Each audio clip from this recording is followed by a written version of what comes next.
오늘부터 함께 나눌 이 고린도 서신은 바울이 고린도 교회에 있는 성도들에게 쓴 편지의 내용입니다. 이 고린도라는 곳은 당시 항구 도시의 이름으로 이 무역이 활발한 그러한 도시였습니다. 그리고 많은 항구 도시들이 그러하듯이 이 고린도도 많은 세상적인 문제를 가지고 있었습니다. 무엇보다도 성적 타락을 가지고 있었던 도시였습니다. 그리고 그러한 도시의 상황은 고린도 교회와 성도들에게 악영향을 미치고 있었습니다. 그러기에 바울은 바른 교훈을 실생활에 적용시킬 것을 권면하였습니다. 그래서 이 고린도 서신은 교회의 영적 질병에 대한 치료서라고 해도 될 만큼 이 서신을 통하여서 교회가 또 성도가 어떻게 영적으로 세워져야 하는지를 우리는 발견할 수가 있습니다.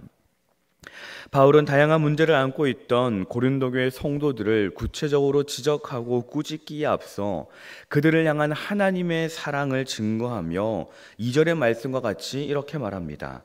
하나님의 교회 곧 그리스도 예수 안에서 거룩하여지고 성도라 부르심을 받은 자들이라고 말합니다.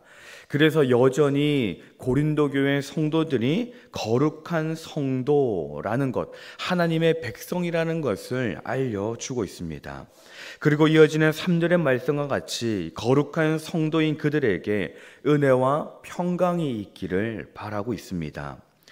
고린도 교회와 성도들은 바울이 있을 때와는 사뭇 다른 방향으로 앞으로 나아갔습니다.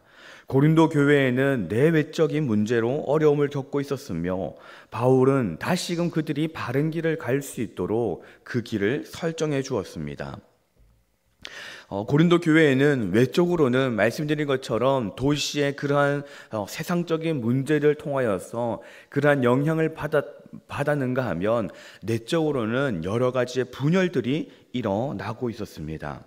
5절에서 7절의 말씀에서와 같이 고린도 교회 성도들은 그들이 하나님께로부터 받은 지식과 그리스도의 증거, 성령의 은사로 말미암은 것이기도 했습니다.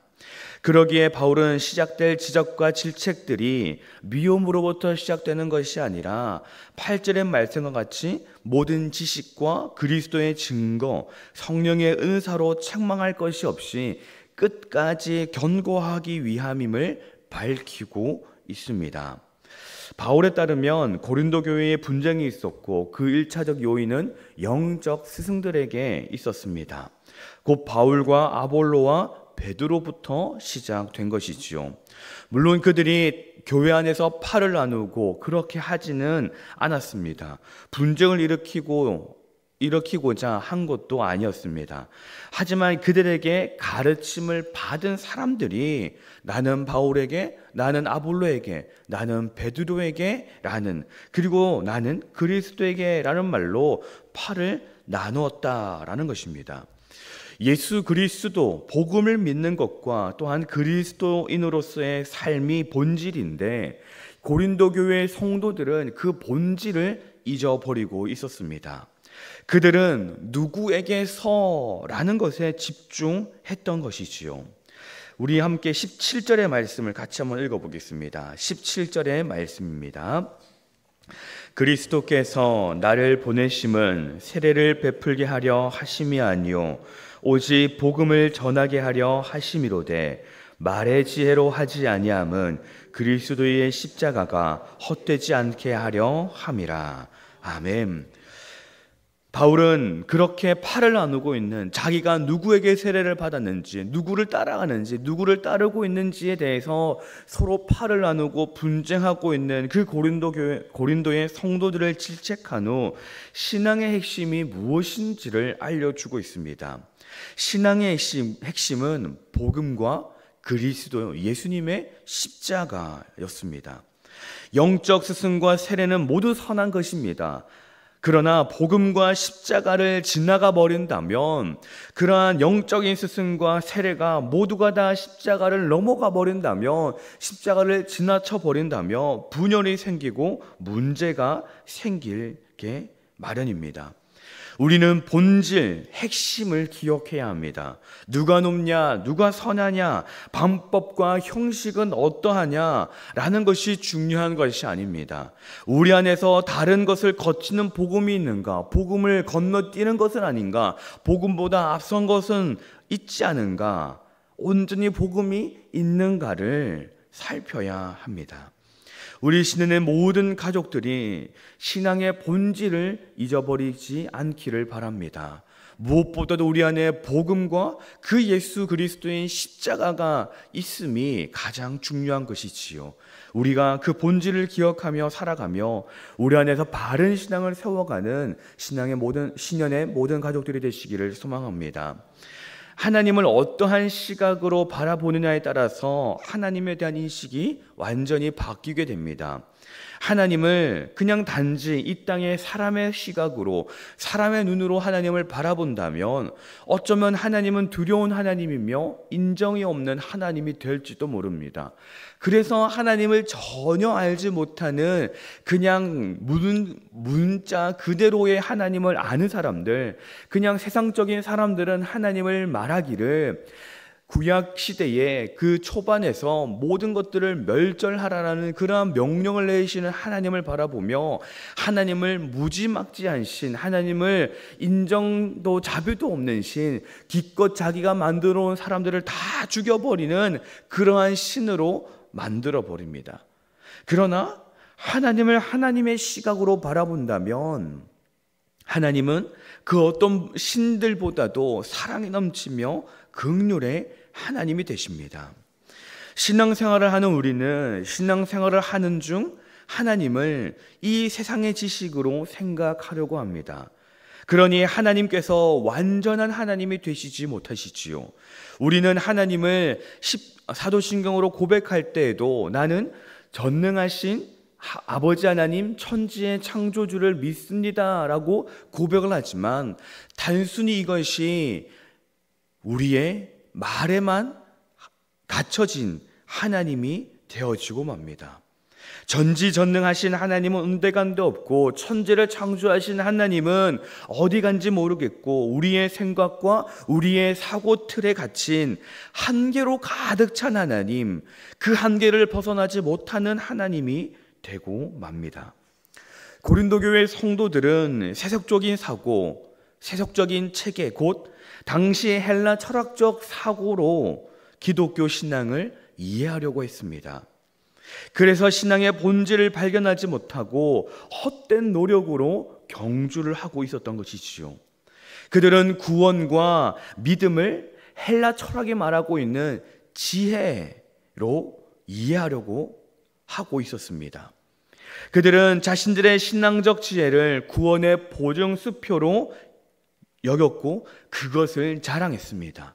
내가 얼마나 많은 것을 알고 있으며 얼마나 잘 믿고 있으며 누구를 제대로 따르고 있는지 그러한 것들이 자신들에게 구원을 가져다 줄 것이다. 그렇게 많이 알고 있는 것, 그렇게 바른 길을 가고 있다라고 잘못 알고 있는 것이 잘못 알고 있는지도 모르고 구원의 증표가 되었다라는 것이지요.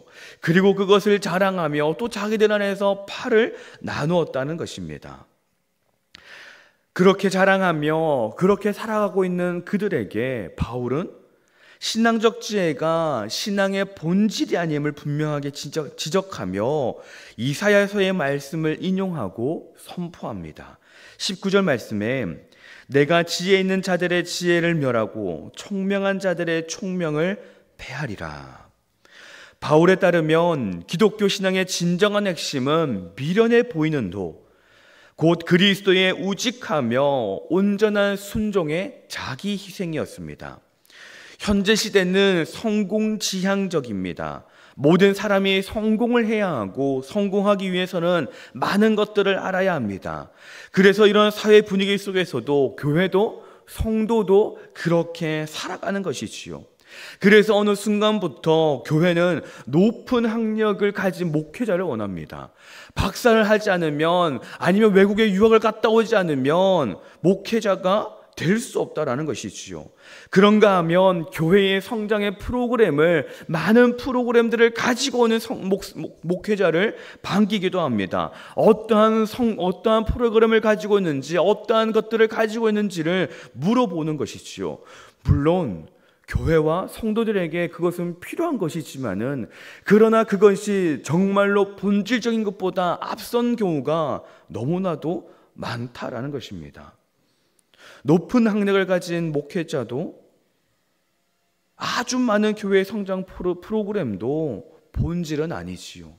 만약 그것이 본질이었다면 우리 교회가 한창 부흥을 맞이했던 한국 교회가 그렇게 세워질 수가 있었겠습니까? 누군가에게는 미련해 보이는 십자가의 도가 교회와 성도에게는 필요한 것입니다. 바라기는 우리 신년교회가 바로 그것을 소망해야 합니다. 정말로 우리 교회에 십자가의 도가 있는지, 복음이 있고 예수 그리스도가 있는지를 살펴봐야 하는 것이지요. 우리의 자랑거리는 무엇입니까? 우리의 자랑거리는 때로는 나 자신이 되어져 가고 있지는 않습니까? 바울조차도 자신을 자랑하지 않고 예수만을 자랑한다고 하는데, 사람들은 자기 자신을 자랑하는 것에 한없이 바쁩니다. 26절에서 29절의 말씀을 보면 바울은 하나님께서 자기 백성을 선택하는 기준을 설명하심으로 고린도 교회 성도들의 잘못된 신앙의 의식을 바로잡고자 합니다. 26절 말씀에 보면, 형제들아 너희를 부르심을 보라. 육체를 따라 지혜로운 자가 많지 아니하며 능한 자가 많지 아니하며 문벌 좋은 자가 많지 아니하도다 하십니다. 하나님께서는 고린도 교회의 성도들이 지혜가 있거나 능력이 많거나 문벌이 좋거나 집안이 좋거나 어떤 내세울 만한 것이 있어서 선택한 것이 아니었지요. 하나님은 오히려 무능하고 약하며 미련한 자들을 선택하시며, 그리고 그러한 자들이 세워지는 것을 기뻐하셨습니다. 우리가 알고 있는 성경 속의 인물들을 살펴보면요, 그들 중에서 이 세상적으로 뛰어난 인재가 딱히 떠오르지 않습니다. 대부분의 많은 성경 속 하나님께 쓰임받았던 인물들은 세상적으로 그렇게 특출난 사람이 많지 않았습니다. 대부분 낮은 자리에 있는 사람들, 연약한 사람들, 능력이 없는 사람들, 부족한 사람들, 그들이었습니다. 그러나 그들도 하나님은 사용하시고 그들을 통하여서 지금까지의 복음이 전해지고 있다는 것입니다. 고린도 교회 성도들은 그 사실을 알지 못하고 자신들의 신앙적 지혜와 영적 능력을 자랑함으로 오히려 하나님의 선택에서 벗어나려고 애를 쓰는 모양이 되었습니다. 현재 성도들 역시 자신의 신앙적 지식과 영적 능력, 사회적 영향력을 가지고 자기 자신을 자랑하기도 하지요. 그러나 바울은 그리스도 안에서는 미련하고 연약한 것이 더 좋은 것이라고 말합니다. 우리의 고린도 전서의 이 말씀이 우리에게 어떠한 은혜를 주고 있습니까? 고린도서의 말씀은 우리가 다시금 어떠한 교회가 되어져야 하고 어떠한 성도가 되어져야 하는지를 우리에게 분명히 알려주고 있습니다. 우리는 신앙생활을 하며 무엇을 쫓아가고 있습니까? 처음에는 분명히 예수를 쫓아가고 십자가를 쫓아갔었지만은 어느 순간부터 다른 것을 쫓아가고 있지는 않았을까요? 우리는 복음을 믿으며 교회를 다니며 무엇을 바라보고 기대하고 있었습니까?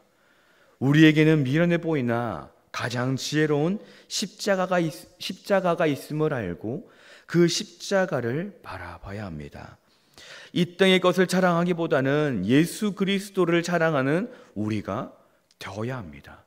그것이 바로 우리 신년교회가 나아가야 할 방향, 그리고 그 교회의 성도된 우리가 나아가야 할 모습입니다. 우리가 원하는 것이 무엇입니까?